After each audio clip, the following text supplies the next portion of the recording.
Roll G up on it. This Channel 3 A next with Eric's mic. Brought to you by Window Nation, America's choice for windows. Y, roll, open his mic, cue him. Now at 11, exclusive interview. Frank Russo speaks publicly.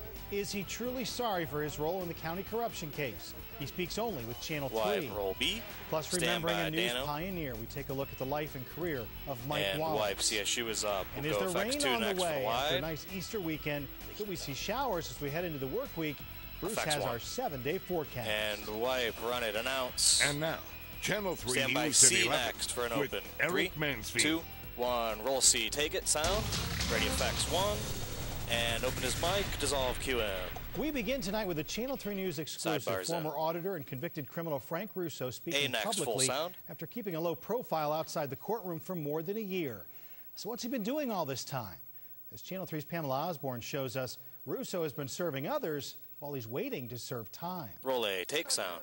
120, things right. Russo, this image is probably what comes to mind. Are you getting this? The former county auditor rushing into federal court with media in tow before taking the stand against his former Pam on 11, 2 shot on the deuce. You guys are getting me here. It's getting claustrophobic. No. Come on now. This Easter Sunday, we bumped into Russo in rare form. No suits, ties, or testimony.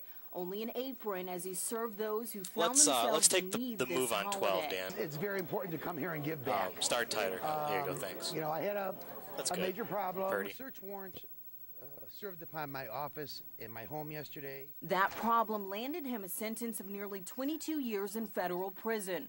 Russo pled guilty on 21 counts of conspiracy, bribery, and mail fraud. Crimes he says he hopes to make up for. I am sorry 30 for things right. And all I could do is come and give back. Let Russo tell it wasn't the Holy Sunday that had him volunteering his time. I started working here in August, and I come every day. I serve lunches, 15 seconds to Pamela on 11. Banquets. But his duties, he says, go beyond the kitchen and the dining room floor. And they just promoted me to a GED teacher. Stand by on 11 with Pam's mic, 5 seconds. Himself, some say it'll take a lot more than that to Open make her things mic right. And take cue her. She's up. Russo said he volunteers at St. Augustine Church every day, and this Easter Sunday was no different. As for his prison sentence, that's been postponed until the county corruption trials are complete. He'll testify this summer and again against Gamora in October, so he seems to be very busy right now. Maybe 11 if busy indeed. We should say that this was not a staged event. We didn't know he was going to be there, and he just happened to talk to us. Do you think people will find him sincere and believable? Well, you know, when he was talking about the trouble that he had gotten himself into, the first thing he did was apologize, and he really seemed genuinely excited, kind of lit up when he was talking about the service he's doing now. Like you said before, he served some time of his own. Words a lot of people have been waiting to hear. 12 is up. Pamela, thank you so much. And roll A. When it comes to Frank Russo, it's certainly been a roller coaster year and a half. In late 2010, he pled guilty to conspiracy and bribery, back to camera 12 charges. Next. As Pamela mentioned, he received a 21-year sentence. He's been free, though, while he continues to cooperate in the ongoing probe. That includes expected testimony in a trial this summer and in October in the second trial of former Commissioner Jimmy DeMora. Take camera 12. So we asked those of you on Facebook, what would you have asked former auditor Frank Russo if you had a chance to talk with him? Music, take. Laurel tells us, I would ask him how it feels to be caught betraying the people who trusted him enough to vote for him to have his job. Dissolved. Echo 2. Jim tells us, when will we, the taxpayers, be repaid for what you swindled? And dissolved. Echo 3. Debbie just wants to know, hey, Frank, was it worth it? And lose the music. Take 12.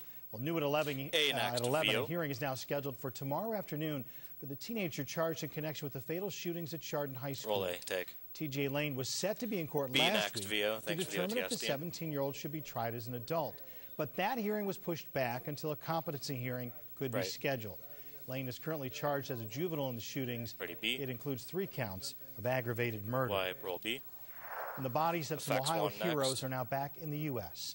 The remains of 36-year-old Captain Nicholas Rosansky of Dublin and 45-year-old Sergeant First Class Jeffrey Rick of Columbus arrived at Delaware's Dover Air Force Base. Both of these Ohio Army National Guardsmen were killed in Afghanistan in an attack that also killed 44-year-old Sergeant First Class Sean Hannon of Grove City, that also near Columbus. That's good, thanks. 5 other Ohio Guardsmen remain in critical condition. And take.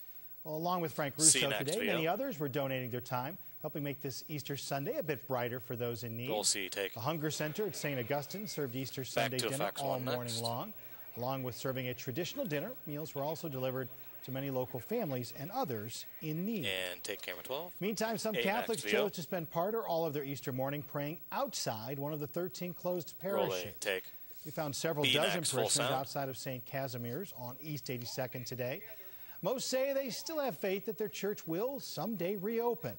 Bishop Lennon ordered the parishes and a dozen others to close because of dropping attendance, but the Vatican has since ordered those to be reopened.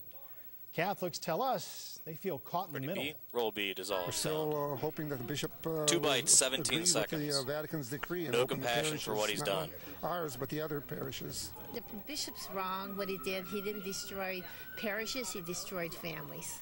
5. And he has no compassion Open his for what mic. he's done. Q, Eric.